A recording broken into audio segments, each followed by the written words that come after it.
لا بقى، ما انا مش كل ما اجي هيحصل معايا كده. لا، ما انا عايزه وقت، عايزه انتخ، عايزه افصل. فين القهوه وفين الحكاوي وفين اللي قلتولي عليه؟ وبسم الله نبدا فيديو جديد ونصلي على النبي كتير، وحد الله. ربنا يسترها علينا دنيا واخره ويحسن ما بين ايدينا يا رب. صلوا على النبي كتير ويلا نبدا بسم الله. النهارده انا كنت عند مامتي، وكالعاده يا ساده، اول ما بنقعد كلهم بيروحوا باصين لي بصه كده، اللي هو اللي انا هو عارفه اللي امي ورا الحاجه البصه دي مستنياك. هيك في المطبخ، شوفيها تعمل لنا ايه.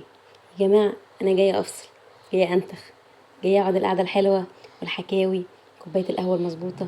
بس لا، انا اللي بلبس المريله في الاخر. هما بيحبوا اكلي وبيقولوا لي نفسك حلو وريحه الاكل بتاعك ما تتوصفش. بس يا جماعه برضو مش كل مره، يعني مره كده ومره كده. ادوني فرصه ان انا احس ان انا نظيفه. سيبوني لما اجي عندكم هعيش حياه كضيفه بجد والله. هيعيشوني الحياه اللي هي الفي اي بي، مش شيف تحت الطلب. حضراتكم تبقوا قاعدين بره، ايوه رايحين جايين تنقنقوا وتخطفوا من دي وتخطفوا من دي. لا، خلوني افكركم في النص البنات اللي بتقول ان هي بتنسى. متنسيش تشتركي معايا على قناه اليوتيوب، ولو كمان انت مش متابعاني هنا بسرعه تابعيني وتشجعيني باللايك. كومنتك الجميل اللي بتفرحني، كومنتاتكم والله العظيم بجد. برا كومنت مش بسيب واحد. صلى على النبي كتير وحيد الله. احنا عايزين نكون دعم وسند لبعض، مش حمل على بعض، مش الانتقادات السلبيه اللي تجيبنا ورا.